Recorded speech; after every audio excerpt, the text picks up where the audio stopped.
ಪ್ರೀತಿಯ ವೀಕ್ಷಕರಿಗೆ ಶಂಕರಾನಂದ ಟಿವಿಗೆ ಸ್ವಾಗತ ಸುಸ್ವಾಗತ. ಇವತ್ತಿನ ವಿಡಿಯೋನಲ್ಲಿ ಜೂನ್ ತಿಂಗಳ ಮಾಸ ಭವಿಷ್ಯ ಹೇಗಿದೆ ಅನ್ನುವಂತಹ ಮಾಹಿತಿಯನ್ನ ತಿಳ್ಕೊಳ್ಳೋಣ. ಅದಕ್ಕಿಂತ ಮುಂಚಿತವಾಗಿ ಯಾರಾದ್ರೂ ಶಂಕರಾನಂದ ಟಿವಿ ಯೂಟ್ಯೂಬ್ ವಾಹಿನಿಯನ್ನ ಸಬ್ಸ್ಕ್ರೈಬ್ ಮಾಡ್ಕೊಂಡಿಲ್ಲ ಅಂದ್ರೆ ಸಬ್ಸ್ಕ್ರೈಬ್ ಮಾಡ್ಕೊಳ್ಳಿ. ಇನ್ಸ್ಟಾಗ್ರಾಮ್ ಪೇಜ್, ಫೇಸ್ಬುಕ್ ಪೇಜ್ ಅನ್ನ ಫಾಲೋ ಮಾಡ್ತಾ ಇಲ್ಲ ಅಂದ್ರೆ ಫಾಲೋ ಮಾಡಿ. ಅದರಿಂದ ನೆಕ್ಸ್ಟ್ ಅಪ್ಲೋಡ್ ಆಗುವಂತಹ ವಿಡಿಯೋಗಳು ನಿಮಗೆ ನೋಟಿಫಿಕೇಶನ್ ಮುಖಾಂತರ ಬಂದು ತಲುಪತ್ತೆ. ಹೊಸ ಹೊಸ ಮಾಹಿತಿಗಳನ್ನ ತಿಳ್ಕೊಳ್ಳುವ ಹಾಗಾಗ್ತದೆ ಮತ್ತು ನಿಮ್ಮ ಜೀವನದ ಬದಲಾವಣೆಗೆ ಬೇಕಾಗಿರ್ತಕ್ಕಂತಹ ದಾರಿಗಳನ್ನು ಸಹ ತಿಳ್ಕೊಂಡು ಅನುಸರಿಸೋದಕ್ಕೆ ಸಾಧ್ಯವಾಗುತ್ತೆ. ಇನ್ನು ಜೂನ್ ತಿಂಗಳ ಮಾಸ ಭವಿಷ್ಯ. ಕಷ್ಟಪಟ್ಟು ಒಂದ್ ಸೈಟ್ ಅನ್ನ ಕೊಂಡ್ಕೊಂಡಿದ್ದಾಯ್ತು, ಈಗ ಆ ಜಾಗದಲ್ಲಿ ಮನೆ ಕಟ್ಟಿಸ್ಬೇಕು, ಪಾಯ ಯಾರ ಕಡೆಯಿಂದ ಹಾಕಿಸ್ಬೇಕು, ಬೇಕಾದ ಕಲ್ಲುಗಳಾಗಿರ್ಲಿ, ಕಬ್ಬಣ ಆಗಿರ್ಲಿ, ಮರಳು, ಜಲ್ಲಿಕಲ್ಲು, ಅದೇ ರೀತಿಯಾಗಿ ಮನೆಗೆ ಬೇಕಾಗಿರುವಂತಹ ಇಟ್ಟಿಗೆ, ಸಿಮೆಂಟು ಎಲ್ಲಿಂದನಪ್ಪ ತರಿಸ್ಬೇಕು, ಯಾರ ಕಡೆಯಿಂದ ಕೊಂಡ್ಕೊಳ್ಬೇಕು ಅಂತ ಯೋಚನೆ ಮಾಡ್ತಾ ಇದ್ದೀರಾ? ಇದರೆಲ್ಲದರ ಜೊತೆಗೆ ವಾಸ್ತು ಅನ್ನುವಂಥದ್ದು ಮನೆಗೆ ಬಹಳ ಮುಖ್ಯ. ಯಾರ ಕಡೆಯಿಂದ ನಾವು ವಾಸ್ತುವನ್ನು ತೋರಿಸ್ಬೇಕು ಅಂತಾನು ಯೋಚನೆ ಮಾಡ್ತಾ ಇದ್ದೀರಲ್ವಾ? ನೀವು ಯೋಚನೆ ಮಾಡೋದೇ ಬೇಡ. ಪಾಯ ಹಾಕೋದ್ರಿಂದ ಹಿಡಿದು ಮನೆಗೆ ಯಾವ ರೀತಿಯಾಗಿ ವಾಸ್ತು ಇರಬೇಕು ಅಂತ, ಜೊತೆಗೆ ಆ ಮನೆಗೆ ತಕ್ಕ ಹಾಗೆ ಯಾವ ಬಣ್ಣವನ್ನ ಹಾಕಬೇಕು, ನೆಲಕ್ಕೆ ಯಾವ ಕಲ್ಲು ಹಾಕಬೇಕು, ಗೋಡೆಗೆ ಯಾವ ಬಣ್ಣ ಬಳಿಬೇಕು, ಯಾವ ಕಬ್ಬಣ ಉಪಯೋಗಿಸಬೇಕು ಅಂತೆಲ್ಲ ವಿಶೇಷವಾದ ಮಾಹಿತಿಗಳನ್ನ ಪಾಯದಿಂದ ಹಿಡಿದು ಗೃಹ ಪ್ರವೇಶದವರೆಗೂ ನಿಮಗೆ ಬೇಕಾದಂತಹ ಎಲ್ಲಾ ಸವಲತ್ತುಗಳನ್ನ ಒಂದೇ ಸೂರಿನಡಿ ಕೊಡ್ತಾ ಇದ್ದಾರೆ. ಅತ್ಯಂತ ಕಡಿಮೆ ದರದಲ್ಲಿ ಉನ್ನತ ಗುಣಮಟ್ಟ ಇರತಕ್ಕಂತಹ ವಸ್ತುಗಳನ್ನ ಉಪಯೋಗಿಸಿ ನಿಮಗೆ ಅಂತಾನೆ ಮನೆಯನ್ನ ಕನ್ಸ್ಟ್ರಕ್ಷನ್ ಮಾಡಿಕೊಡ್ತಾ ಇದ್ದಾರೆ. ನಮ್ಮ ರಾಜಾಜಿನಗರದಲ್ಲಿರುವಂತಹ KMI ಕನ್ಸ್ಟ್ರಕ್ಷನ್ಸ್ ನವರು ನಿಮಗೆ ಏನಾದ್ರೂ ಮನೆ ಕಟ್ತಾ ಇದ್ದೀನಿ, ಎಲ್ಲಾ ರೀತಿಯಾದ ಗೊಂದಲಗಳಿದೆ ಅಂದ್ರೆ ಫಸ್ಟ್ ಇಲ್ಲಿರುವಂತಹ ಫೋನ್ ನಂಬರ್ಗೆ ಫೋನ್ ಮಾಡಿ ಎಲ್ಲಾ ಮಾಹಿತಿಗಳನ್ನ ನೀವು ಕುಲಂಕುಷವಾಗಿ ತಿಳ್ಕೊಂಡು ನಿಮಗೆ ಬೇಕಾದಂತಹ ಮನೆಯನ್ನ ನಿಮ್ಮ ಕೈಗೆಟಕುವ ದರದಲ್ಲಿ ಇವರೇ ಕಟ್ಟಿಕೊಡ್ತಾರೆ. ಎಲ್ಲಾ ವಿಚಾರಗಳನ್ನ ತಿಳ್ಕೊಂಡು ಮುಂದುವರಿರಿ. ಶುಭವಾಗ್ಲಿ. ಕನ್ಸ್ಟ್ರಕ್ಷನ್ಗೆ ಸಂಬಂಧಪಟ್ಟಂತಹ ಸಂಪೂರ್ಣ ಮಾಹಿತಿ ಬೇಕಾದ್ರೆ ಇಲ್ಲಿರುವಂತಹ ಫೋನ್ ನಂಬರ್ಗೆ ಫೋನ್ ಮಾಡಿ. ಶುಭವಾಗ್ಲಿ. ಜೂನ್ ತಿಂಗಳು ಅಂತ ಹೇಳ್ತಾ ಇದ್ದ ಹಾಗೇನೆ ತುಂಬಾ ದಿವಸಗಳಿಂದ ಅನೇಕ ರಾಶಿಗಳು ಕಾಯ್ತಾ ಇದ್ರಿ, ಗುರುಬಲಕ್ಕೋಸ್ಕರವಾಗಿ ಕಾಯ್ತಾ ಇದ್ರಿ. ಆ ಗುರುಬಲ ಬರತಕ್ಕಂತಹ ತಿಂಗಳು ಅಂತ ಹೇಳಿದ್ರೇನೆ ಈ ಜೂನ್ ತಿಂಗಳು. ಜೂನ್ 1ನೇ ತಾರೀಕಿನ ರಾತ್ರಿ ಅಂದ್ರೆ ಜೂನ್ 2ನೇ ತಾರೀಕಿನ ಬೆಳಗಿನ ಜಾವಕ್ಕೆ ಸರಿಸುಮಾರಾಗಿ ಗುರು ತನ್ನ ಉಚ್ಚಕ್ಷೇತ್ರವಾಗಿರ್ತಕ್ಕಂತಹ ಕರ್ಕಾಟಕ ರಾಶಿಗೆ ಪ್ರವೇಶ ಮಾಡ್ತಾ ಇದ್ದಾನೆ. ಇದರಿಂದ ಅನೇಕ ರಾಶಿಗಳು ಗುರುಬಲವನ್ನ ಪಡ್ಕೊಳ್ತಾ ಇದ್ದಾವೆ, ಇನ್ನು ಅನೇಕ ರಾಶಿಗಳು ಗುರುಬಲವನ್ನ ಕಳೆದುಕೊಳ್ತಾ ಇದ್ದಾವೆ. ಅದು ಗುರುಗ್ರಹದ ಮಾಹಿತಿ ಹೇಳ್ಬೇಕಾದಂತ ಸಂದರ್ಭದಲ್ಲಿ ಹೇಳೋಣ. ಇನ್ನು 8ನೇ ತಾರೀಕು 6ನೇ ತಿಂಗಳು 2026ಕ್ಕೆ ಕಡಗರಾಶಿಗೆ ಶುಕ್ರ ಪ್ರವೇಶ ಮಾಡ್ತಾ ಇದ್ದಾನೆ ಮತ್ತು 15ನೇ ತಾರೀಕು 6ನೇ ತಿಂಗಳು 2026ಕ್ಕೆ ಮಿಥುನ ರಾಶಿಗೆ ಪ್ರವೇಶ ಮಾಡ್ತಾ ಇದ್ದಾನೆ ರವಿ. ಈ ಒಂದು ಮಿಥುನ ರಾಶಿಗೆ ಪ್ರವೇಶ ಮಾಡೋದ್ರಿಂದ ಅಲ್ಲಿಂದ ಸರಿಸುಮಾರಾಗಿ ನಿಮ್ಗೇನಾಗತ್ತೆ, ನಿಜ ಜ್ಯೇಷ್ಠ ಮಾಸವು ಪ್ರಾರಂಭವಾಗುವಂಥದ್ದು. ಅಲ್ಲಿಯವರೆಗೂ ಸಹ ಅಧಿಕ ಜ್ಯೇಷ್ಠದಲ್ಲಿದ್ದಂತಹದ್ದು ಅಧಿಕ ಮಾಸ ಮುಗಿದು ನಿಮಗೆ ನಿಜ ಮಾಸ ಪ್ರಾರಂಭ ಆಗ್ತಕ್ಕಂತಹದ್ದು, ಮಲಮಾಸವು ಮುಗಿಯತ್ತೆ. ಅದೇ ರೀತಿಯಾಗಿ 20ನೇ ತಾರೀಕು 6ನೇ ತಿಂಗಳು 2026ಕ್ಕೆ ವೃಷಭ ರಾಶಿಗೆ ಕುಜ ಪ್ರವೇಶ ಮಾಡ್ತಾ ಇದ್ದಾನೆ. 22ನೇ ತಾರೀಕು 6ನೇ ತಿಂಗಳು 2026ಕ್ಕೆ ಬುಧ ಕರ್ಕಾಟಕ ರಾಶಿಗೆ ಪ್ರವೇಶ ಮಾಡ್ತಾ ಇದ್ದಾನೆ. ಇದಿಷ್ಟು ಗ್ರಹಗಳ ಬದಲಾವಣೆಗಳು ಆಗ್ತಕ್ಕಂತಹದ್ದು. ಇದರಲ್ಲಿ ಪ್ರಮುಖವಾಗಿ ಗುರುಗ್ರಹದ ಬದಲಾವಣೆ ಇದೇ ತಿಂಗಳು ಇರತಕ್ಕಂತಹದ್ದು ನೋಡಿ. ಹಾಗಾಗಿಯೇ ಈ ಒಂದು ಜೂನ್ ತಿಂಗಳ 1ನೇ ತಾರೀಕು ಪ್ರಾರಂಭ ಆಗೋದಕ್ಕೂ ಮುಂಚಿತವಾಗಿ ಅಂದ್ರೆ ಒಂದು ದಿನದ ಹಿಂದೆ ಪೌರ್ಣಮಿ ದಿವಸ, ಪೌರ್ಣಮಿಯ ಪರ್ವಕಾಲದಲ್ಲಿ ಅಧಿಕಸ್ಯ ಅಧಿಕ ಫಲಂ ಅಂತ ಹೇಳ್ತಾರೆ. ಅಧಿಕ ಮಾಸದಲ್ಲಿ ಮಾಡ್ತಕ್ಕಂತಹ ದಾನ ಧರ್ಮ ಜಪ ತಪಗಳು, ಮಾಡುವಂತಹ ಪೂಜೆ ಪುನಸ್ಕಾರಗಳು ಅಧಿಕವಾಗಿ ನಿಮಗೆ ಫಲವನ್ನ ಕೊಡುತ್ತದೆ. ಹಾಗಾಗಿಯೇ ಗುರು ಮಹಾಯಾಗವನ್ನ ಈ ಜೂನ್ ತಿಂಗಳಲ್ಲಿ ಏನು 1ನೇ ತಾರೀಕು ಬದಲಾವಣೆ ಆಗ್ತಾ ಇದೆ, ಆ ಚಂದ್ರನ ವೃದ್ಧಿಯಾಗಿ ಆ ಪೌರ್ಣಮಿಯ ಚಂದ್ರನ ಅಡಿಯಲ್ಲಿ ಮಾಡ್ತಕ್ಕಂತಹ ಗುರುಮಹಾಯಾಗದಲ್ಲಿ ನೀವು ಪಾಲ್ಗೊಂಡು ನಿಮ್ಮ ಬದುಕಿನಲ್ಲಿರ್ತಕ್ಕಂತಹ ಅನೇಕ ಕಷ್ಟ ನಷ್ಟಗಳನ್ನ ತೊಡೆದು ಹಾಕೊಳ್ಳಿ. ನಿಮ್ಮ ಜೀವನದಲ್ಲಿರುವಂತಹ ಅನೇಕ ಸಮಸ್ಯೆಗಳು, ಸಂತಾನದ ಸಮಸ್ಯೆಗಳಿರುವಂತಹದ್ದಿರಬಹುದು, ಅದೇ ರೀತಿಯಾಗಿ ಬೇರೆ ಬೇರೆ ರೀತಿಯಲ್ಲಿ ನಿಮ್ಮ ಬದುಕಿನಲ್ಲಿ ಸಂಕಷ್ಟಗಳು ಬರ್ತಾ ಇರುತ್ತೆ. ಮದುವೆ ಆಗ್ತಾ ಇರೋದಿಲ್ಲ, ಮಕ್ಕಳಾಗ್ತಾ ಇರೋದಿಲ್ಲ, ಮಕ್ಕಳಿಂದ ಸಮಸ್ಯೆಗಳನ್ನು ಅನುಭವಿಸ್ತಾ ಇರ್ತೀರಿ, ಅಥವಾ ನಿಮ್ಮ ಬದುಕಿನಲ್ಲಿ ಅಭಿವೃದ್ಧಿಯೇ ಇಲ್ಲದೆ ಇರುವ ಹಾಗೆ ಗುರುಬಲವನ್ನೇ ಕಳೆದುಕೊಂಡು ಬಿಟ್ಟಿರ್ತೀರಿ. ಆ ಗುರುಬಲವನ್ನ ಪಡ್ಕೊಳ್ಳುವಂತಹ ಸಲುವಾಗಿ ವಿಶೇಷವಾಗಿ ಮೇಷ, ವೃಷಭ, ಕಟಕ ಈ ರಾಶಿಯವರಿಗೆ ಸ್ವಲ್ಪ ಮಟ್ಟಕ್ಕೆ ಗುರು ಅನಾನುಕೂಲ ಸ್ಥಿತಿಯಲ್ಲಿದ್ರು ತುಂಬಾ ಕೆಡಕನ್ನೇನು ಮಾಡ್ಲಾರ, ಕೆಲವೊಮ್ಮೆ ತುಂಬಾ ಚೆನ್ನಾಗೂ ಆಗತ್ತೆ ತನ್ನ ದೃಷ್ಟಿ ಬಲಗಳಿಂದಾಗಿ. ಆದ್ರೆ ಶಾಂತಿ ಮಾಡಿಸ್ಕೊಂಡ್ರೆ ಒಳ್ಳೇದೆ, ಯಾಕಂದ್ರೆ ಕಳ್ಕೊಳ್ತಾ ಇದ್ದೀರಾ ಒಂದ್ ಹಂತಕ್ಕೆ. ಆದ್ರೆ ಶಾಂತಿ ಮಾಡಿಸ್ಕೊಳ್ಳಲೇಬೇಕಾಗಿರ್ತಕ್ಕಂತಹ ರಾಶಿಗಳು ಅಂತ ಹೇಳಿದ್ರೆ ಸಿಂಹ ಮತ್ತು ಕುಂಭ ರಾಶಿಗಳು. ಮೇಷ, ವೃಷಭ, ಕಟಕ ಮತ್ತು ಸಿಂಹ, ಕುಂಭ ರಾಶಿಗಳು ಮತ್ತು ಧನಸ್ಸು ರಾಶಿ ಇಷ್ಟು ರಾಶಿಗಳು ನೀವು ಗುರು ಶಾಂತಿಯಲ್ಲಿ ಪಾಲ್ಗೊಂಡು ಗುರುವಿನ ವಿಶೇಷವಾದಂತಹ ಅನುಗ್ರಹವನ್ನ ಪಡ್ಕೊಳ್ಳಿ. ಇದು ಜೂನ್ ತಿಂಗಳ ಮಾಸ ಭವಿಷ್ಯ. ಆದ್ರೂ ಮೇ ತಿಂಗಳ 31ನೇ ತಾರೀಕಿನಂದು ನಡೀತಾ ಇರತಕ್ಕಂಥದ್ದು, ಯಾಕಂದ್ರೆ ತುಂಬಾನೇ ಮುಂಚಿತವಾಗಿಯೇ ವಿಡಿಯೋಗಳನ್ನ ಅಪ್ಲೋಡ್ ಮಾಡ್ತೇವೆ. ಆ ಒಂದು ವಿಶೇಷವಾದಂತಹ ಸಂದರ್ಭದಲ್ಲಿ ಸಾರ್ವಜನಿಕವಾಗಿಯೂ ಎಲ್ಲರಿಗೂ ಒಳ್ಳೇದು ಆಗಬೇಕು ಅಂತ ಹೇಳಿ ಉಚಿತ ಕಣ್ಣಿನ ತಪಾಸಣೆಯ ಶಿಬಿರವನ್ನೂ ಸಹ ಆಯೋಜನೆ ಮಾಡಲಾಗಿದೆ. ಆಸಕ್ತರು ಕೇವಲ ಯಾಗಕ್ಕೆ ಮಾತ್ರ ಬರೋದಲ್ಲ, ನಿಮಗೆ ವಿಶೇಷವಾಗಿ ಕಣ್ಣಿನ ಆರೋಗ್ಯಕ್ಕೆ ಸಂಬಂಧಪಟ್ಟಂತಹ ತೊಂದರೆಯಿಂದ ಬಳಲ್ತಾ ಇದ್ರೆ ಉಚಿತವಾಗಿ ಕಣ್ಣಿನ ತಪಾಸಣೆಯ ಶಿಬಿರವನ್ನ ನಮ್ಮ ಆಶ್ರಮದಲ್ಲಿ ಏರ್ಪಡಿಸಲಾಗುತ್ತೆ. ಹಾಗಾಗಿ ತಾವೆಲ್ಲರೂ ಸಹ ಬಂದು ಆ ಉಚಿತ ಕಣ್ಣಿನ ತಪಾಸಣೆಯ ಶಿಬಿರದಲ್ಲಿ ಪಾಲ್ಗೊಳ್ಳಬಹುದು. ಜೊತೆಗೆ ಗುರುಮಹಾಯಾಗದಲ್ಲೂ ಸಹ ಪಾಲ್ಗೊಳ್ಳಬಹುದು. ಗುರುಮಹಾಯಾಗದ ಶುಲ್ಕವು ಮಾಡಿಸುವಂತಹವರಿಗೆ 800 ರೂಪಾಯಿಗಳಿರುತ್ತೆ. ಅದರಲ್ಲಿ ಬೃಹಸ್ಪತಿ ಕವಚ ಮತ್ತು ಅಕ್ಷತ ಪ್ರಸಾದ ಎರಡೂ ಸಹ ಸೇರಿರುತ್ತೆ. ಹಾಗಾಗಿ ಆ ಬೃಹಸ್ಪತಿ ಕವಚವನ್ನ ದೇಹದಲ್ಲಿ ಧರಿಸ್ಕೊಳ್ಬೇಕು. ಅದೇ ರೀತಿಯಾಗಿ ಅಕ್ಷತ ಪ್ರಸಾದವನ್ನ 2 ಭಾಗಗಳನ್ನಾಗಿ ಮಾಡಿ ಒಂದನ್ನ ನಿಮ್ಮ ದೇವರ ಮನೆಯಲ್ಲೂ ಇನ್ನೊಂದನ್ನ ನಿಮ್ಮ ಪಾಕೆಟ್ ನಲ್ಲೂ ಇಟ್ಕೊಂಡು ಇರೋದ್ರಿಂದ ಅನೇಕ ರೀತಿಯಾದಂತಹ ಗುರುವಿನ ಅನುಗ್ರಹದ ಸಿದ್ಧಿ ಆಗ್ತದೆ. ತಮ್ಮೆಲ್ಲರಿಗೂ ಸಹ ಶುಭವಾಗ್ಲಿ, ಮಂಗಳವಾಗ್ಲಿ. ಇದು ಈ ತಿಂಗಳ ಮಾಸ ಭವಿಷ್ಯದ ವಿಶೇಷತೆಗಳು ಮತ್ತು ವಿಶೇಷ ದಿನಗಳು. ಇದೇ ತಿಂಗಳ 29ನೇ ತಾರೀಕು 6ನೇ ತಿಂಗಳು 2026ಕ್ಕೆ ಭೂಮಿ ಪೌರ್ಣಮಿ ಅಥವಾ ಅದನ್ನ ಖಾರ ಹುಣ್ಣಿಮೆ ಅಂತಾನೂ ಸಹ ಕರೀತಾರೆ. ನಮ್ಮ ಉತ್ತರ ಕರ್ನಾಟಕದ ಭಾಗದಲ್ಲಿ ವಿಶೇಷವಾದಂತಹ ಆಚರಣೆ, ಅದರಲ್ಲೂ ಯಲ್ಲಮ್ಮನ ಗುಡ್ಡದಲ್ಲಂತೂ ತುಂಬಾ ಚೆನ್ನಾಗಿರೋ ವಿಜೃಂಭಣೆಯಿಂದ ಆಚರಣೆ ಇದು ನಡೆಯುತ್ತೆ. ಎಲ್ಲರಿಗೂ ಸಹ ಒಳ್ಳೇದಾಗ್ಲಿ. ಇನ್ನು ಮಾಸ ಭವಿಷ್ಯದ ಕಡೆಗೆ ಗಮನ ಹರಿಸೋಣ. ಸಿಂಹರಾಶಿಯವರಿಗೆ ಜೂನ್ ತಿಂಗಳಲ್ಲಿ ಯಾವ ರೀತಿಯಾಗಿರ್ತಕ್ಕಂತಹ ಫಲಿತಗಳಿದ್ದಾವೆ, ಗೋಚಾರದ ಫಲಗಳು ಏನನ್ನ ಸೂಚನೆ ಮಾಡ್ತಾ ಇದ್ದಾವೆ ಅಂತ ನೋಡೋದಾಯ್ತು ಅಂತ ಹೇಳಿದ್ರೆ ಗ್ರಹಸ್ಥಿತಿಗಳನ್ನು ಗಮನಿಸೋಣ. ನಿಮ್ಮ ರಾಶಿಯಲ್ಲಿರ್ತಕ್ಕಂತಹ ಕೇತು ಸಪ್ತಮದ ರಾಹು, ಅಷ್ಟಮದ ಶನಿ, ಕುಜ 9 ಮತ್ತು 10ನೇ ಮನೆಯಲ್ಲಿ ಸಂಚಾರವನ್ನು ಮಾಡ್ತಾ ಇರ್ತಕ್ಕಂಥದ್ದು. ರಾಷ್ಟ್ರಾಧಿಪತಿಯು ಲಾಭದಲ್ಲಿ, ವ್ಯಯದಲ್ಲಿ ನಿಮಗೆ ಗುರು ಮತ್ತು ಶುಕ್ರರು, ಬುಧ ಏಕಾದಶ ಮತ್ತು 12ನೇ ಮನೆ ಸಂಚಾರವನ್ನು ಮಾಡ್ತಾ ಇರುವಂಥದ್ದು. ಒಂದು ಹಂತಕ್ಕೆ ನಿಮಗೆ ಕುಜಬಲ ಮತ್ತು ರವಿಬಲ ಅನ್ನುವುದನ್ನ ಬಿಟ್ಟರೆ ಇನ್ಯಾವುದೇ ಪ್ರಮುಖವಾಗಿರ್ತಕ್ಕಂತಹ ಗ್ರಹದ ಬಲಾನುಬಲಗಳು ಈ ತಿಂಗಳು ಸಿಂಹರಾಶಿಯವರಿಗೆ ಇಲ್ಲ. ನೋಡಿ, ಇರುವಂತಹ ಗೋಚಾರದ ಫಲಗಳನ್ನ ನೇರವಾಗಿ ಹೇಳುವಂಥದ್ದು. ಕೇವಲ ತಮ್ನೇಲಿಗೋಸ್ಕರವಾಗಿ ವಿಡಿಯೋನ ನಾನು ಇದುವರೆಗೂ ಮಾಡಲಿಲ್ಲ, ಮಾಡೋದು ಇಲ್ಲ. ನಿಮ್ಮ ಕ್ಲಿಕ್ ಬೈಟಿಗೋಸ್ಕರ ಖಂಡಿತ ನಾನು ವಿಡಿಯೋ ಮಾಡಲಾರೆ. ಇರುವಂತಹ ವಾಸ್ತವದ ಸತ್ಯವನ್ನ ಅರ್ಥ ಮಾಡಿಸುವಂತಹ ಕೆಲಸವಷ್ಟೇ ನನ್ನದಾಗಿರತ್ತೆ ಹೊರತು ಸಂತೋಷ ಪಡಿಸೋದು ಅಥವಾ ಹೆದರಿಸುವಂತಹದ್ದಲ್ಲ. ಯಾಕೆಂದ್ರೆ ನೀವು ಗುರುಬಲವನ್ನು ಕಳ್ಕೊಳ್ತಾ ಇದ್ದೀರಿ. ಮೊದಲನೇ ದಿವಸದಿಂದಾನೇ ಗುರುಬಲವನ್ನು ಕಳ್ಕೊಳ್ತಾ ಇದ್ದೀರಿ. ಶುಕ್ರನ ಬಲವೂ ಸಹ ಇಲ್ಲ. ವ್ಯಯದಲ್ಲಿ ಲಾಭಾಧಿಪತಿಯು ವ್ಯಯಕ್ ಸಂಚಾರ ಬೇರೆ ಮಾಡ್ತಾನೆ. ರಾಶಿಯಲ್ಲಿರ್ತಕ್ಕಂತಹ ಕೇತು ಅನಾರೋಗ್ಯಗಳನ್ನ ತಂದು ಹಾಕ್ತಾನೆ. ಸಪ್ತಮದ ಕೇತು ವೈವಾಹಿಕ ಜೀವನದಲ್ಲಿರುವಂತಹ ಅನೇಕ ಕಷ್ಟಗಳನ್ನ, ನಷ್ಟಗಳನ್ನ, ತಾಪತ್ರಗಳನ್ನ ಎದುರು ಮಾಡುವಂಥದ್ದು. ಇನ್ನು ಅಷ್ಟಮ ಶನಿ ಪೀಡೆ ಬೇರೆ. ಅಷ್ಟಮದಲ್ಲಿ ಶನಿ ಹೋಯ್ತು ಅಂದ್ರೆ ಮೊದಲನೇದಾಗಿ ನಿಮಗೆ ಹೆಲ್ತ್ ಇಶ್ಯೂಸ್ಗಳು ಜಾಸ್ತಿ ಆಗ್ತಾ ಹೋಗುತ್ತೆ.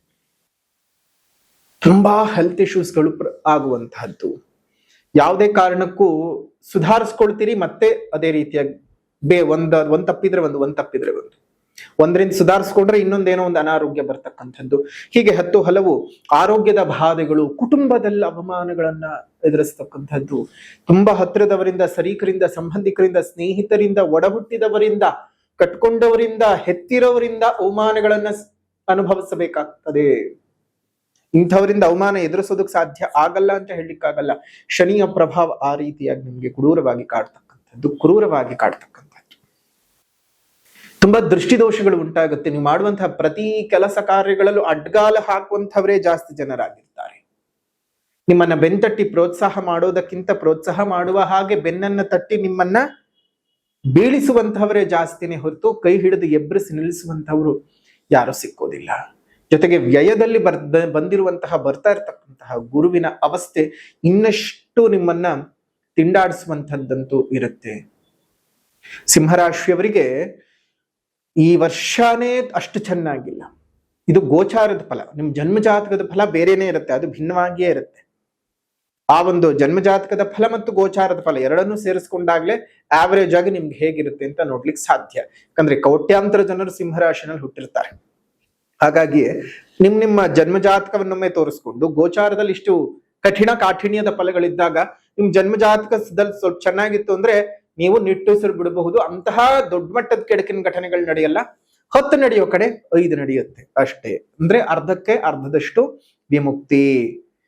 ಅದೇ ರೀತಿಯಾಗಿ ನೀವು ಗುರುಶಾಂತಿಯನ್ನು ಮಾಡಿಸ್ಕೊಳ್ಳೇಬೇಕು. ಗುರುಶಾಂತಿಯನ್ನ ಮಾಡಿಸ್ಕೊಳ್ಳೋದು ಮರಿಬೇಡಿ. ಶನಿ ಶಾಂತಿಯನ್ನು ಸಹ ಮಾಡಿಸ್ಕೋಬೇಕು. ಶನಿ ಶಾಂತಿಯನ್ನ ಮಾಡಿಸ್ಕೊಳ್ಳೋದು ಮರಿಬೇಡಿ. ಸೊ ಹಾಗಾಗಿ ಈ ಜುಲೈ 12ನೇ ತಾರೀಕಿನಂದು ನಡೆಯುವಂತಹ ಶನಿ ಮಹಾಯಾಗದಲ್ಲಿ ಬಂದು ಪಾಲ್ಗೊಳ್ಳಿ. ಜುಲೈ 12ನೇ ತಾರೀಕು ಭಾನುವಾರದ ದಿವಸ ವಿಶೇಷವಾದಂತಹ ಮೂರ್ತಿಯನ್ನ ನಾವು ತಯಾರು ಮಾಡ್ತಾ ಇದ್ದೇವೆ. ವಿಶ್ವದಲ್ಲೇ ಎಲ್ಲೂ ಇಲ್ಲದಂತಹ, ಕಂಡು ಕೇಳರಿಯದೇ ಇರ್ತಕ್ಕಂತಹ ವಿಶೇಷವಾದಂತಹ ಹನುಮ ಸಮೇತ ಶನಿದೇವರ ವಿಗ್ರಹವನ್ನ ಏಕಶಿಲೆಯಲ್ಲಿ ಮಾಡಿಸ್ತಾ ಇದ್ದೇವೆ. ಒಂದೇ ಕಲ್ಲಿನಲ್ಲಿ ಮುಂಭಾಗದಲ್ಲಿ ಹನುಮದೇವರು, ಹಿಂಭಾಗದಲ್ಲಿ ಶನಿದೇವರು ಇರ್ತಕ್ಕಂತಹ ಏಕಶಿಲಾ ಮೂರ್ತಿ ಪ್ರಪಂಚದಲ್ಲಿಯೇ ಎಲ್ಲೂ ಇಲ್ಲದ್ದು. ವಿಶೇಷವಾಗಿ ಹನುಮದೇವರ ಆ ಕೃಪಾಶೀರ್ವಾದದಿಂದ ಗೋಚರವಾಗಿ ಈ ರೀತಿಯಾಗಿ ಮೂರ್ತಿ ಮಾಡಬೇಕು ಅಂತ ಆ ಚಿತ್ತಿಗೆ ಜ್ಞಾನಕ್ಕೆ ಆದೇಶ ಕೊಟ್ಟಿರುವುದರಿಂದಾಗಿ ಮಾಡ್ತಾ ಇದ್ದೇವೆ. ಆ 12ನೇ ತಾರೀಕು ಜುಲೈ ಶನಿ ಮಹಾಯಾಗದ ದಿವಸ ಆ ಒಂದು ವಿಶೇಷವಾದಂತಹ ಹನುಮ ಸಮೇತ ಶನಿದೇವರ ವಿಗ್ರಹದ ಪ್ರತಿಷ್ಠಾಪನೆ, ಜೊತೆಗೆ ಸ್ವತಃ ಸೇವಾರ್ಥಿಗಳ ಕೈಯಲ್ಲೇ ಎಳ್ಳೆಣ್ಣೆಯ ಅಭಿಷೇಕವನ್ನ ಮಾಡಿಸ್ತೀವಿ. ಇದು ಸಾರ್ವಕಾಲಿಕವಾಗಿ ಪ್ರತಿದಿನವೂ ಯಾರು ಬೇಕಾದರೂ ಬಂದು ಸ್ವತಃ ನಿಮ್ಮ ಕೈಯಿಂದನೇ ಎಳ್ಳೆಣ್ಣೆ ಅಭಿಷೇಕವನ್ನ ಮಾಡೋದಕ್ಕೆ ಅವಕಾಶವನ್ನು ಸಹ ಕೊಡ್ತಾ ಇದ್ದೇವೆ ಮುಂದಿನ ದಿನಮಾನಗಳಲ್ಲಿ. ಜುಲೈ 12ನೇ ತಾರೀಕು ಶನಿ ಹನುಮದೇವರ ಪ್ರತಿಷ್ಠೆಯ ಜೊತೆಗೆ ಶನಿ ಮಹಾಯಾಗವನ್ನು ಮಾಡ್ತಾ ಇದ್ದೇವೆ. ಯಾರ್ಯಾರು ಈ 7.5 ಬಳಲ್ತಾ ಇದ್ದೀರಿ, ಯಾರ್ಯಾರಿಗೆ ಈ ಒಂದು ಅಷ್ಟಮ ಶನಿ, ಅರ್ಧಾಷ್ಟಮ ಶನಿ, ಪಂಚಮ ಶನಿ ಪೀಡೆಗಳು ಇದ್ದಾವೆ, ಈ ರಾಶಿಗಳವರು ಖಂಡಿತ ಜುಲೈ 12ನೇ ತಾರೀಕಿಗೆ ಬಂದು ಹನುಮ ಸಮೇತ ಇರತಕ್ಕಂತಹ ಶನಿದೇವರ ವಿಗ್ರಹಕ್ಕೆ ಸ್ವತಃ ನಿಮ್ಮ ಕೈಯಿಂದಾನೇ ಎಳ್ಳೆಣ್ಣೆಯ ಅಭಿಷೇಕವನ್ನ ಮಾಡಿ ಪ್ರಾರ್ಥನೆಯನ್ನ ಮಾಡಿಕೊಂಡು ಶನಿಯ ಕಾಟದಿಂದ ವಿಮುಕ್ತರಾಗಿ. ಶನಿ ಯಾರಿಗಾದ್ರೂ ಒಬ್ರಿಗೆ ಹೆದರ್ಕೊಳ್ತಾನೆ ಅಂತ ಹೇಳಿದ್ರೆ ಅದು ಹನುಮದೇವರಿಗೆ ಮಾತ್ರ. ಅಂತಹ ಹನುಮದೇವರನ್ನ ದಕ್ಷಿಣಕ್ಕಭಿಮುಖವಾಗಿ ಪ್ರತಿಷ್ಠಾಪನೆಯನ್ನ ಮಾಡಿಸ್ತಾ ಇದ್ದೇವೆ. ವಿಶೇಷವಾಗಿ ಹನುಮದೇವರ ಕೃಪಾಶೀರ್ವಾದದಿಂದಲೇ ಇದೆಲ್ಲವೂ ಸಹ ನಡೀತಾ ಇರತಕ್ಕಂತಹದ್ದು. ಹಾಗಾಗಿ ವಿಶೇಷವಾದಂತಹ ಆ ಕಾಲಘಟ್ಟದಲ್ಲಿ ತಾವೆಲ್ಲರೂ ಸಹ ಯಾಗಕ್ಕೆ ಬಂದು ಅಂದು ಶನಿದೇವರ ಮತ್ತು ಹನುಮದೇವರ, ಹನುಮನಿಗೆ ವಿಶೇಷವಾಗಿ ಯಾಕೆ ಪೂಜೆ ಮಾಡಬೇಕು ಅಂದ್ರೆ ಹನುಮ ಹೇಳ್ತಾ ಅಂತಂದ್ರೆ ಸಾಕು, ಹೇಳೋದು ಬೇಡ, ನೀವು ಹನುಮನ್ ಮುಂದ್ರೆ ನಿಂತ್ರೆ ಸಾಕು, ಶನಿದೇವರು ಯಾವುದೇ ಕಾರಣಕ್ಕೂ ಕಾಟ ಕೊಡುವುದಿಲ್ಲ. ಶಾಂತಿ ಮಾಡಿಸ್ಕೊಳ್ಬೇಕಾಗಿರ್ತಕ್ಕಂತಹ ರಾಶಿಗಳು ಅಷ್ಟಮ ಶನಿ ನಡೀತಾ ಇರತಕ್ಕಂತಹ ಸಿಂಹರಾಶಿಯವರು, ಅರ್ಧಾಷ್ಟಮ ಶನಿ ನಡೀತಾ ಇರತಕ್ಕಂತಹ ಧನಸ್ಸು ರಾಶಿಯವರು, ಪಂಚಮ ಶನಿ ನಡೀತಾ ಇರತಕ್ಕಂತಹ ವೃಶ್ಚಿಕ ರಾಶಿಯವರು, ಅದೇ ರೀತಿಯಾಗಿ 7.5 ನಡೀತಾ ಇರತಕ್ಕಂತಹ ಕುಂಭ, ಮೀನ, ಮೇಷ ಈ ರಾಶಿಯವರು ಬಂದು ವಿಶೇಷವಾಗಿ ಶನಿದೇವರ ಮತ್ತು ಹನುಮದೇವರ ಕೃಪೆಗೆ ಪಾತ್ರರಾಗಿ ನಿಮ್ಮ ಬದುಕನ್ನ ಒಂದು ಸರಿದಾರಿಗೆ ತಗೊಂಡು ಬನ್ನಿ. ಆ ಒಂದು ಸಂದರ್ಭದಲ್ಲಿ ಹನುಮನ ಕೃಪೆ ನಿಮ್ಮೆಲ್ಲರ ಮೇಲೂ ಇರಲಿ. ನೀವೇ ಸ್ವತಃ ಪೂಜೆ ಮಾಡಬಹುದು, ನೀವೇ ಸ್ವತಃ ಅಭಿಷೇಕವನ್ನು ಮಾಡಬಹುದು. ನಿಮ್ಮ ದೋಷಗಳನ್ನ ನೀವೇ ಹೇಳ್ಕೊಳ್ತಾ ಪರಿಹಾರವಾಗಿ, ಅಲ್ಲಿ ಯಾರು ಮಧ್ಯದಲ್ಲಿ ಪುರೋಹಿತರು, ಅರ್ಚಕರು ಯಾರು ನಿಂತುಕೊಳ್ಳದೆ ನೀವೇ ಸ್ವತಃ ನಿಮ್ಮ ಕೈನಲ್ಲಿ ಮಾಡಿ ನಿಮಗೆ ಒಂದು ವಿಶೇಷವಾದಂತಹ ಅನುಭೂತಿ, ಪ್ರಪಂಚದಲ್ಲೇ ಪ್ರಪ್ರಥಮವಾಗಿರತಕ್ಕಂತಹ ಈ ಒಂದು ವಿಶೇಷವಾದಂತಹ ದಕ್ಷಿಣಕ್ಕೆ ಮುಖ ಮಾಡುವಂತಹ ಹನುಮನ ಸಮೇತವಿರ್ತಕ್ಕಂತಹ ಈ ಒಂದು ಶನಿದೇವರ ವಿಗ್ರಹಕ್ಕೆ ನೀವೇ ಸ್ವತಃ ಪೂಜೆಯನ್ನು ಮಾಡಿ ಶುಭವಾಗ್ಲಿ, ಮಂಗಳವಾಗ್ಲಿ. ಇನ್ನೊಂದಷ್ಟು ಫಲಗಳನ್ನ ನೋಡೋದಾಯ್ತು ಅಂತ ಹೇಳಿದ್ರೆ, ನಿಮ್ಗೆ ನಿಮ್ಮ ಗೌರವ ಸ್ಥಾನಮಾನಗಳಿಗೆ ಧಕ್ಕೆಗಳು ಉಂಟಾಗ್ತಾ ಇರತಕ್ಕಂಥದ್ದು, ಅತ್ಯಧಿಕವಾಗಿರ್ತಕ್ಕಂತಹ ಹಣ ನಷ್ಟಗಳು ಉಂಟಾಗುತ್ತವೆ, ವಸ್ತ್ರಾಭರಣಗಳನ್ನ ಖರೀದಿ ಮಾಡಿ ಮೋಸ ಹೋಗತಕ್ಕಂತಹದ್ದು. ಇದರಲ್ಲೂ ವಿಶೇಷವಾಗಿ ಸ್ಥಿರಾಸ್ತಿಯನ್ನ ಖರೀದಿ ಮಾಡ್ಬೇಕು ಅಂತ ಅಂದ್ಕೊಂಡಿದ್ರೆ ತುಂಬಾ ಜಾಗ್ರತೆಯಾಗಿದ್ದು ಜೀವನನ ಮಾಡಿ. ಯಾವುದೇ ಕಾರಣಕ್ಕೂ ಸಹ ನೀವು ವಿಶೇಷವಾಗಿ ಈ ಲಿಟಿಗೇಷನ್ ಪ್ರಾಪರ್ಟಿಗಳಲ್ಲಿ ಸಿಕ್ಕಾಕೊಳ್ಳುವ ಸಾಧ್ಯತೆಗಳಿದೆ. ದುಂದು ವೆಚ್ಚಗಳನ್ನ ಮಾಡ್ಕೊಳಕ್ ಹೋಗೋದು ಬೇಡ. ಸ್ವಲ್ಪ ಬೇರೆಯವ್ರಿಗೆ ಸಹಾಯ ಮಾಡಕ್ ಹೋಗಿ ನೀವು ಇಕ್ಕಟ್ಟಿನಲ್ಲಿ ಸಿಕ್ಕಾಕೋಬೇಕಾಗ್ತದೆ. ಕೋರ್ಟು ಕಚೇರಿ ವ್ಯಾಜ್ಯಗಳಲ್ಲಿ ಅಪಜಯಗಳು ಉಂಟಾಗ್ತಕ್ಕಂಥದ್ದು, ಧನಹಾನಿಗಳು ಉಂಟಾಗ್ತಕ್ಕಂಥದ್ದು, ಅದೇ ರೀತಿಯಾಗಿ ಹಣದ ಅಡಚಣೆಗಳು ಜಾಸ್ತಿ ಆಗ್ತಕ್ಕಂಥದ್ದು, ಸಾಲದ ಬಾಧೆ ನಿಮ್ಮನ್ನ ತುಂಬಾ ಜಾಸ್ತಿ ಕೊಡ್ತಕ್ಕಂಥದ್ದು, ಜೊತೆಗೆ ಬರ್ತಕ್ಕಂತಹ ಆದಾಯಕ್ಕಿಂತ ಖರ್ಚುಗಳು ಹೆಚ್ಚಿಗೆ ಆಗುತ್ತೆ. ಶತ್ರುಗಳಿಂದ ತುಂಬಾ ಶತ್ರುಕಾಟವನ್ನ ಅನುಭವಿಸಬೇಕಾಗುತ್ತೆ. ಹಾಗಾಗಿ ಶನಿ ಶಾಂತಿಯಲ್ಲಿ ಬಂದು ಪಾಲ್ಗೊಂಡು ವಿಶೇಷವಾದಂತಹ ಪ್ರಪಂಚದ ಪ್ರಪ್ರಥಮ ಹನುಮ ಸಮೇತ ಶನಿದೇವರ ವಿಗ್ರಹಕ್ಕೆ ಎಳ್ಳೆಣ್ಣೆ ಅಭಿಷೇಕನ ಮಾಡಿ ನಿಮ್ಮ ಕೈಯಾರೆ ಅದರಿಂದ ನಿಮ್ಗೆ ಅನುಕೂಲಗಳು ಉಂಟಾಗುತ್ತೆ. ದುರಪವಾದಗಳು ಜಾಸ್ತಿ ಆಗ್ತಕ್ಕಂಥದ್ದು, ಕೆಟ್ಟ ಆರೋಪ ಅಪವಾದಗಳು ನಿಮ್ಮ ಮೇಲೆ ಬರ್ತಕ್ಕಂಥದ್ದು, ಅತ್ಯಧಿಕವಾದ ತಿರುಗಾಟಗಳು, ಚಿತ್ತ ಚಾಂಚಲ್ಯ, ಕೌಟುಂಬಿಕ ಜೀವನದಲ್ಲಿ ಬಹಳ ವಿರಸಗಳು, ಬಂಧು ಬಾಂಧವರೊಟ್ಟಿಗೆ ಬಹಳ ಖೇದಕರವಾದ ವಾತಾವರಣ, ಕಲಹ ದ್ವೇಷಗಳು ಜಾಸ್ತಿ ಆಗತಕ್ಕಂತಹದ್ದು, ನೌಕರರಿಗೆ ಮೇಲಾಧಿಕಾರಿಗಳಿಂದ ಬಹಳ ಕಿರುಕುಳಗಳು ಎದುರಾಗ್ತದೆ, ಬರಬೇಕಾಗಿದ್ದಂತಹ ಪ್ರಮೋಷನ್ಗಳು ಕೈ ತಪ್ಪಿ ಹೋಗ್ತಕ್ಕಂತಹದ್ದು, ಟ್ರಾನ್ಸ್ಫರ್ ಕೊಡ್ತೀನಿ ಅಂತ ಹೇಳಿರ್ತಾರೆ, ದಿಢೀರಂತ ಕ್ಯಾನ್ಸಲ್ಗಳಾಗ್ತಕ್ಕಂತಹದ್ದು, ಇನ್ಕ್ರಿಮೆಂಟ್ ಬರದೆ ಹೋಗುವಂಥದ್ದು, ನೀವು ಮಾಡಿದಂತಹ ಕಷ್ಟದ ಕೆಲಸಗಳನ್ನ ಇನ್ನೊಬ್ರು ನಿಮ್ಮ ವಿರುದ್ಧದಲ್ಲಿದ್ದಂಥವರು ಅವ್ರ ಹೆಸರು ತಗೊಳ್ತಕ್ಕಂತಹದ್ದು, ನಿಮ್ಮನ್ನ ಒಂದು ಹಂತಕ್ಕೆ ಸೈಡ್ ನಲ್ಲಿ ಇಟ್ಬಿಡ್ತಾರೆ, ಸೈಡ್ ಕಾರ್ನರ್ ಮಾಡ್ಬಿಡ್ತಾರೆ. ಹುಷಾರಾಗಿರಿ. ಇನ್ನು ವರ್ತಕರಿಗೆ ನಿಮ್ಮ ವ್ಯಾಪಾರ ವ್ಯವಹಾರದಲ್ಲಿ ಅಲ್ಪ ಲಾಭಗಳನ್ನ ನೋಡ್ತೀರಿ, ನಷ್ಟ ನೋಡ್ಲಾರ್ರಿ.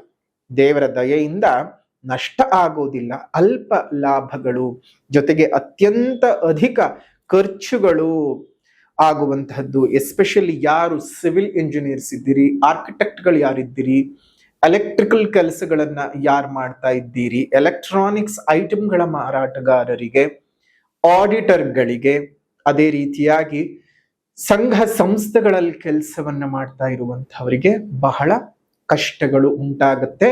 ಹುಷಾರಾಗಿದ್ದು ಜೀವನನ ಸಾಗಿಸ್ತಾ ಬನ್ನಿ. ಎಲ್ಲರಿಗೂ ಸಹ ಒಳ್ಳೇದಾಗ್ಲಿ. ಅದೇ ರೀತಿಯಾಗಿ ವಿದ್ಯಾರ್ಥಿಗಳಿಗೆ ತುಂಬಾ ಕಷ್ಟಪಟ್ಟು ಸಹ ನಿಮಗೆ ಫಲಗಳು ಸಿಗದೆ ಹೋಗಬಹುದು. ಹುಷಾರಾಗಿರಿ. ನಿಮ್ಮ ಒಂದು ಪ್ರಾಥಮಿಕ ವಿದ್ಯಾಧಿಪತಿಯಾಗಿರತಕ್ಕಂತಹ ಬುಧಗ್ರಹನು ನಿಮಗೆ ವಿಶೇಷವಾಗಿ ಸ್ವಲ್ಪ ದಿನಗಳು ಮಾತ್ರ ಲಾಭದಲ್ಲಿದ್ದು ನಂತರ ವ್ಯಯದಲ್ಲಿ ಸಂಚಾರವನ್ನು ಮಾಡ್ತಾನೆ. ಒಂದಿಷ್ಟು ಫಲಗಳು ಕಡಿಮೆ ಆಗಬಹುದು.